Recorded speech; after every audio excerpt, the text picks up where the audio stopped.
A strangely truncated video, and it's weird because the video ended as soon as I saw the number 2 over here. Over here has a number 2. Look at it, which is completion. Yeah. Anyway. Hey, chicken boom, chicken baby. So this is a good day. Yeah. We need lots of good days like this to make up for all the bad days. Right? Good old Pringle baby. Give me them Pringles. Give me my coffee too. Give me my Perrier. And give me some time with Oogie Boogie Boogie Boogie Boo. What the hell does that mean?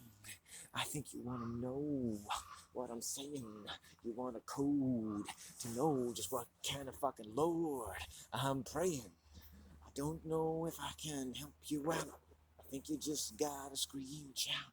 I think you gotta clear the holes in your head. Stop talking like you're a living dead. I just made that up. Can you believe it? The genius of that.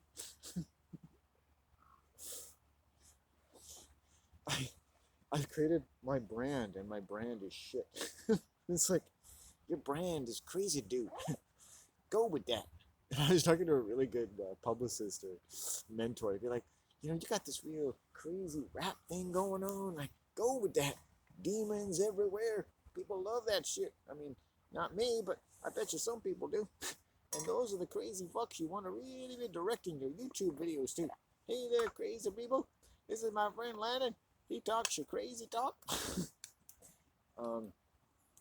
So you can learn a lot about sexually predatory behavior and its economic dynamics. Like why health food stores function as cults.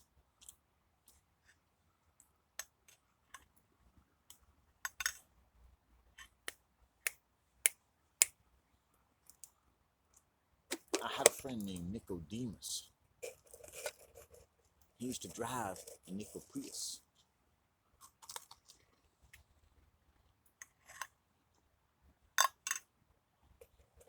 Nicodemus, he stole the demons right out of me.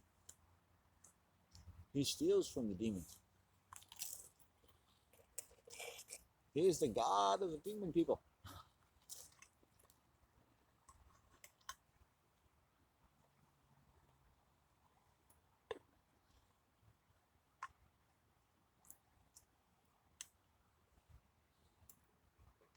It's weird, the homophone of steel and steel, right? We build buildings out of steel, and those steel buildings have been used to steal things from you. And right.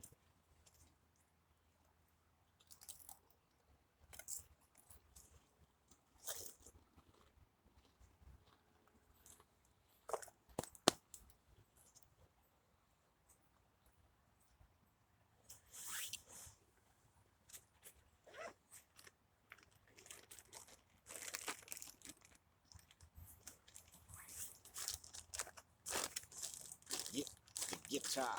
Get guitar.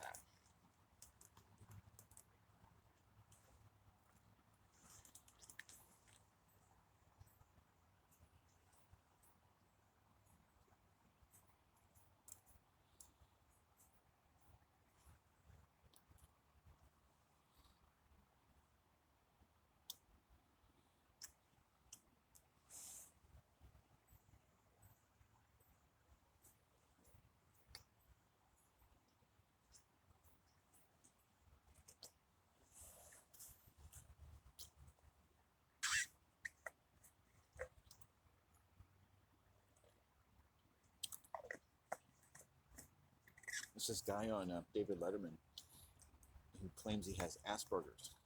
And David Letterman is talking to him and going, as I'm talking to you, you seem like a very nice gentleman, very sociable. I don't see anything strange in talking to you.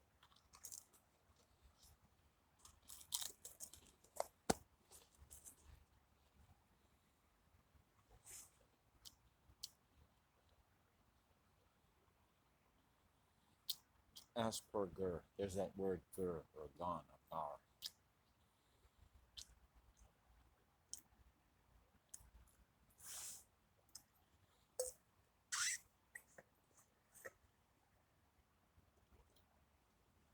It means the pall over the sun that gets to you through ways of controlling how you talk. Asperger. And anyone who thinks they have Asperger's, using the disease as a pretext to give vent to the fact that they feel as though their body or their mind has been controlled, right? Or been demonized, and they become socially awkward, or the socialization and sexualization process has left them feeling as though they're not really a fully developed human being. And if they have any sort of curvature of the spine, or if you've got a limp or a lisp or everything else in between, they'll say, check Asperger's. But there's so many reasons to be socially uncomfortable. And all discomfort, like all acculturation, changes your physiology. So people can look different over time.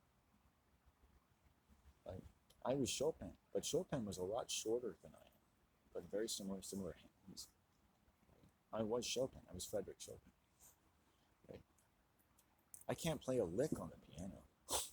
I had a neighbor named Miss Gordy. I love her. I didn't love her, but I mean, as you get older, you think like this person was not a malicious person, and she gave us a couple of free piano lessons. You know, it didn't amount to much, but it wasn't about learning a piano. It was just like she was just letting us sort of get acquainted with the piano a little tiny bit. It was about whatever 9, 10, or 11,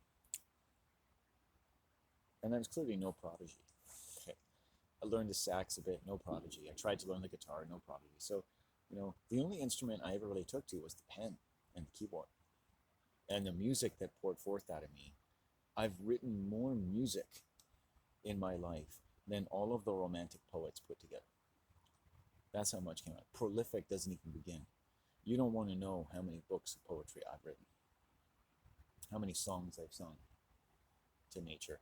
How beautiful they are. And I would like to teach my children, if I ever get a chance to have children, to be able to use those parts of their mind. But it's, like I said, to me, sex is about safety. It's not about, yes, please, it's safety. It's talking about safety in a manner and a murmur that's commensurate with the beautiful watches of the heavens and the earth.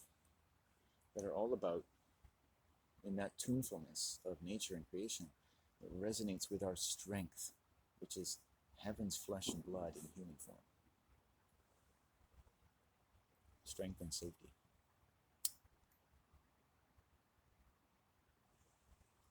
It's not about dating and fucking and preying upon and eating each other's body parts in a way that's more commensurate with the challenges and risks and pleasures that have been defined or that you must resort to in terms of what's been defined by the financial industry of the world over the last 1,000 years of even physiological development, because fashions of economic control change the way people have looked, changes the way they appear.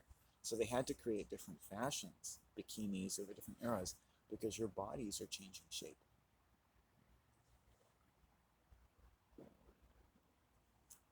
And they have different, depending on what generation, you'll look at TV and see like there's a lot of ugly looking people. Boys that look like girls, girls that look like boys, people fatter, weirder, trained, their hair, everything. Everything is always designed to be perverted. So you don't really know what people are supposed to look like.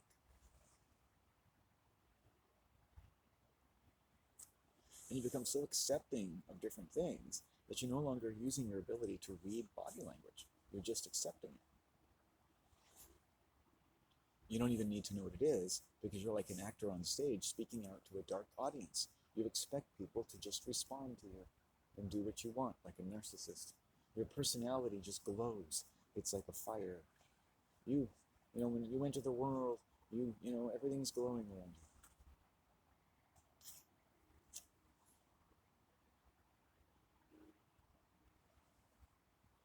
Whereas people do pay attention to me, but when they're paying attention to me, it's always something for me to worry about.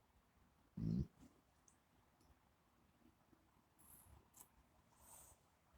Okay. I came into a sushi restaurant and there's only girls between the age of 16 and 19 working there. And, the whole time I'm there, I can just feel an excitement in the background. And some of the girls are a little more pouty. One of them has to offer me water and come close to me. And this whole little thing is going on. It's like a stressed environment. There's like a potential, like an electrical potential, just because my male energy is in the store. The cashier will barely even makes eye contact with me, right?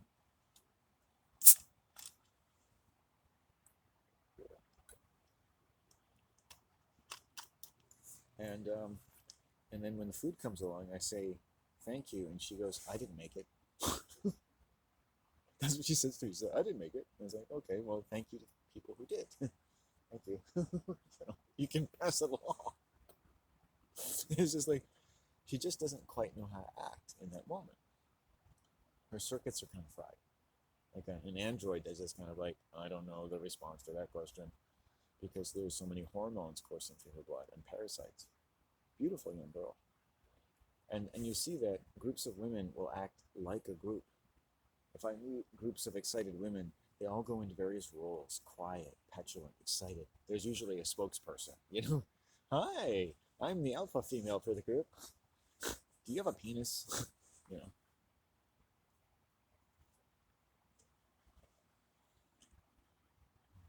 You would look really good in a tool belt.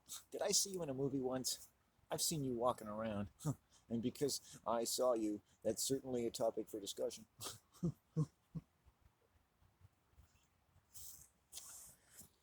It's amazing how familiar a woman will be with me because she says she's seen me around.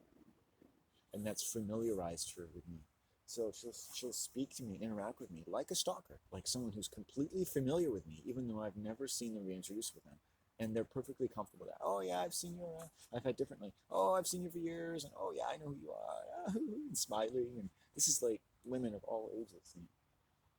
And they think that by seeing me around, they're friendly with me because they project something onto me.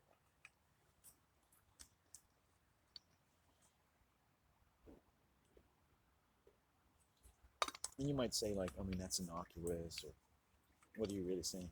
Well, it's a combination of whether that sounds perfectly weird to you or not, and also just the tonations. I can't reproduce the tonations. They can just tell you that overall, if you can imagine how something like that could become like a vessel to communicate an unwanted obsession with you. Okay, so the stalker doesn't make, by your estimation, an adequate provision for your voice and your own safety and dignity.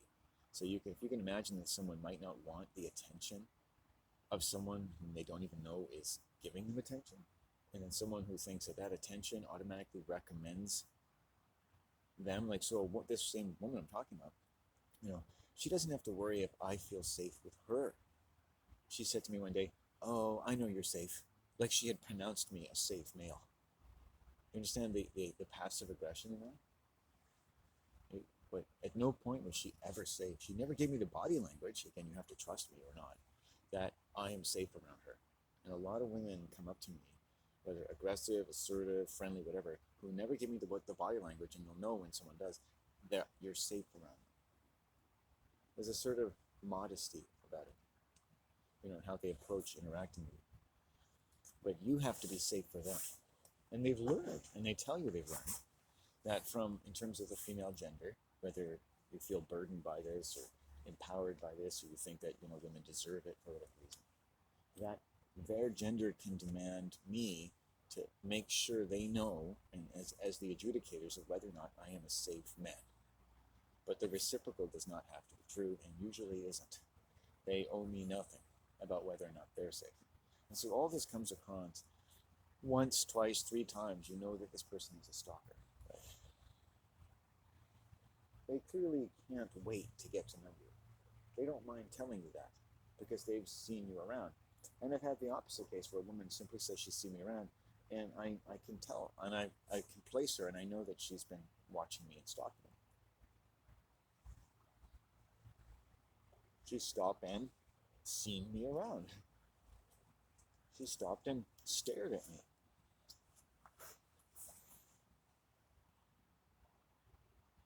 And that's how she's been socialized.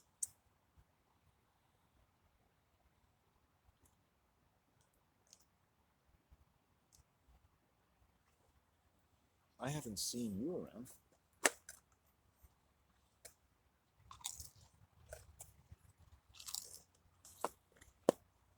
Because I don't see, at the same time, I don't see seeing women around. Like I say, I saw you're a woman and I saw you around. I've seen you here and I've seen you there.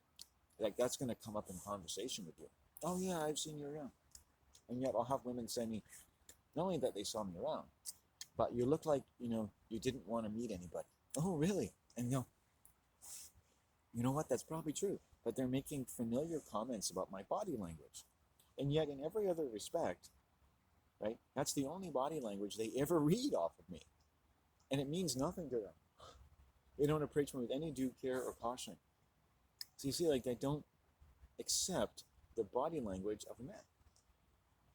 They don't feel like they're getting to know a man because they don't see a book marked, this is a man whom I want to respect, so that he feels that I respect him. And I'm going to show him that I can read that book, The Man, by reading the details in his body language that say, don't approach me like you fucking know me. I'm just a man to you. I'm an unknown. You have to open the book and get me to tell you a bit about what's inside the fucking book. Otherwise, fuck off, right? And the only body language that someone reads about you is that you seem like you might not want to be approached by anyone. That's not enough to know you, especially if they see that as an indication to be closer to you. Enough that they will tell you that they've seen that while they were watching you. Right? Women can say these things and they never feel the slightest reservations. Where if I talk that way to a woman, I would expect to be fucking arrested. Like, it's fucking out of this world when you start analyzing the speech of women and what I call stalkers, sexual predators.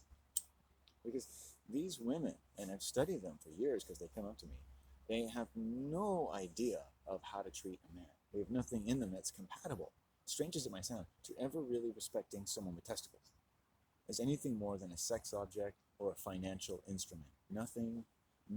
Sex instrument, financial instrument, there doesn't seem to be a category in their central processor for anything else. It's just in everything they say they've ever experienced about men, there's nothing in them to respect a man, to get to know a man. It's like something that they're just not going to do. If you saw someone that was 400 pounds is clearly not going to run a marathon, this is how sure you can be that these types of women would never be able to go through the exercise of learning to be intimate with a male at any ethical sense that makes an adequate provision for your voice as a man in your own safety and dignity in person. And they will advertise and telegraph this every single time you see them, every single time they say they've seen you. And throughout their lives, in as much as they'll tell you tales about other men they've known. It's a fucking demonic, demoralizing thing to listen to these people. And at best, again, my philosophy allows you to kind of see the context in terms of humans being turned into financial instruments or souls who lose certain sex functions and brain functions. Because really, when you lose sex function, you lose brain function. And sex is really about how you use your brain, right? We don't just go around and eat anything. You use your brain to eat. You see your food, you like your food, that's a good indication that, you're going to enjoy eating it. But if you saw a pile of crap, you wouldn't start salivating, would you? You have to use your brain to decide what you're putting in your mouth. You have to use your brain to decide who you're going to be close to.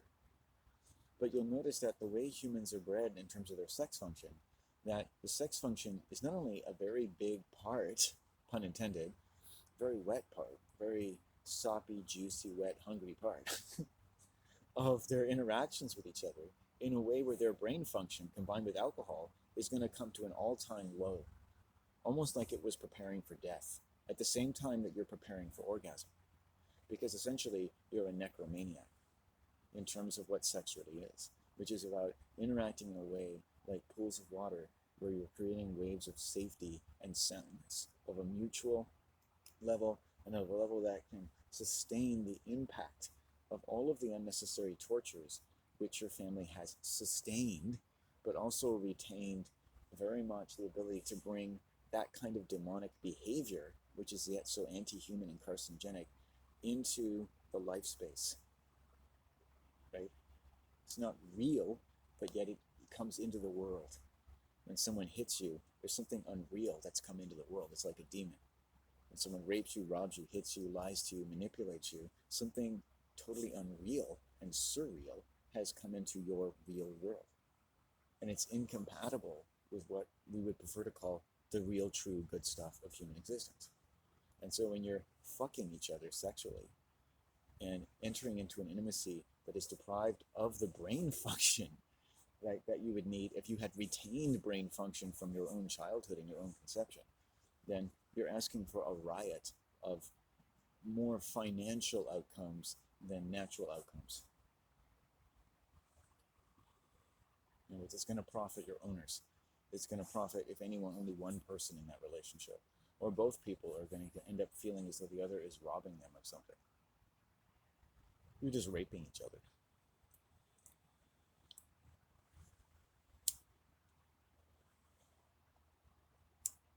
You can still have children.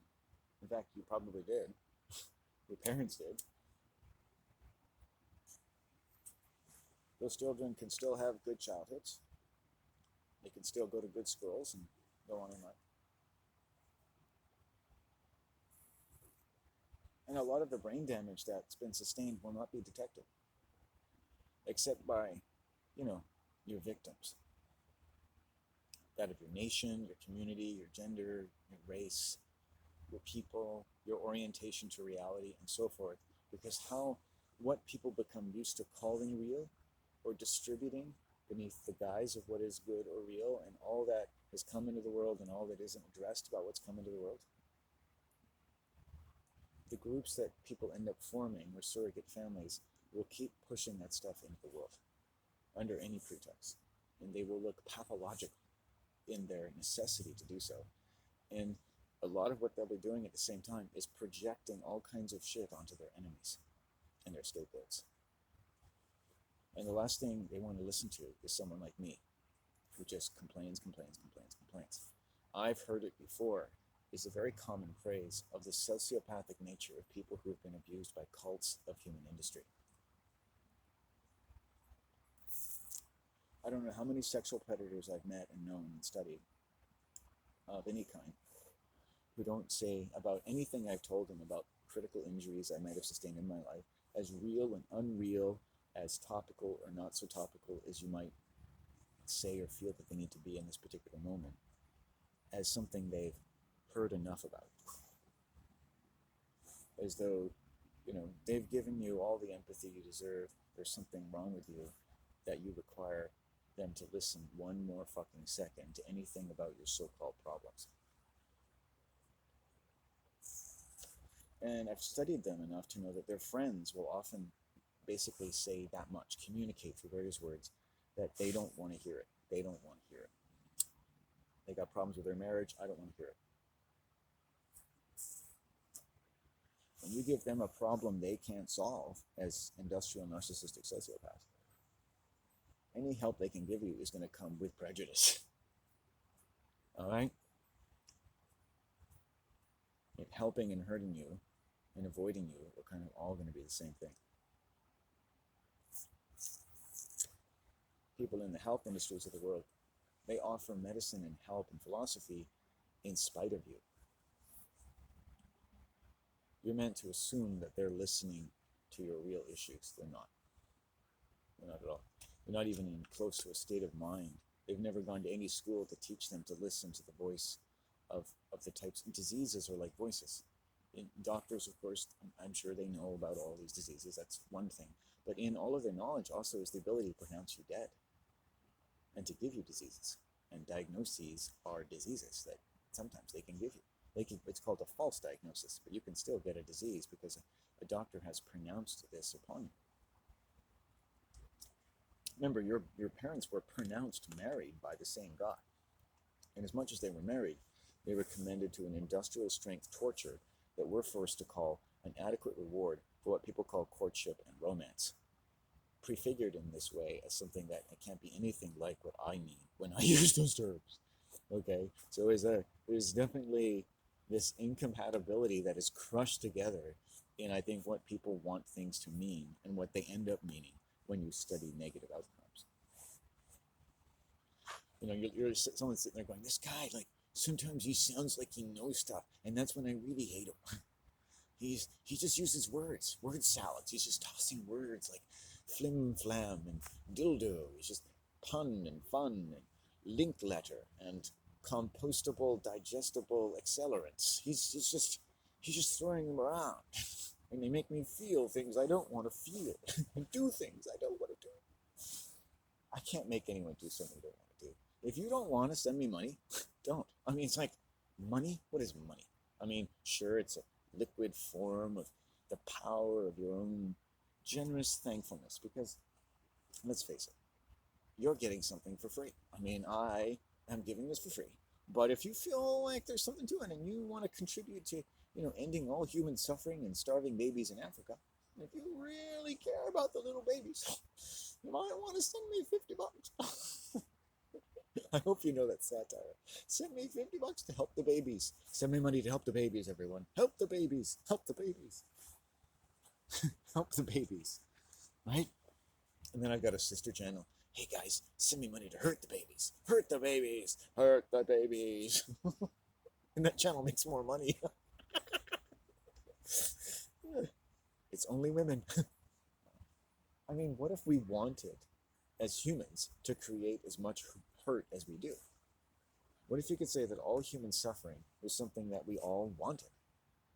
That we all should be glad that I've dislocated my shoulder 20 times. That should make you happy. Right? Be happy with the agony of that and almost passing out every time. Right? What if humanity wanted me to suffer that? What if your industrial God wanted me to suffer that? What if I could say that something in the forces of man and nature wanted that to happen, that needed to happen? And what if I could say that something about my life, constitution, or personality made it even more likely to happen and became even instrumental in my own torture? And what if that tells us that humans grow up as though they've been trained to believe that they are instrumental in something like their own torture, that is pounded and pulverized into their imagination of themselves as a worker and a mother and a father, and even as a child, as a gender?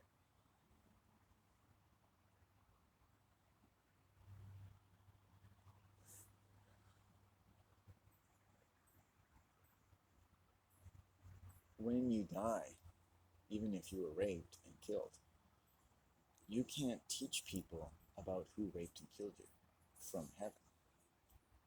I mean, you'd know all, presumably, wouldn't you?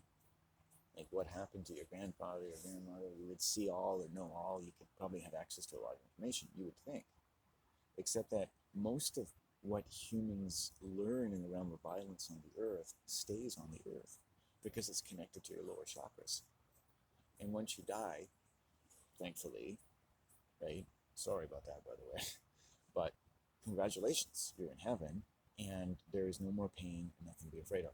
You're like, dude, this is the way things should always be. Like, hey, this is like my crypt, man. Oh, I'm floating here, and I'm all eyes and all mind. In the sense that you still have eyes and you still have a mind. So you still think and see the way you do with two good eyes when you're on the earth. You think and see sort of stereoscopically, right? And you're floating in kind of a watery version of this world. And everything's represented, but you could pass through anything you wanted.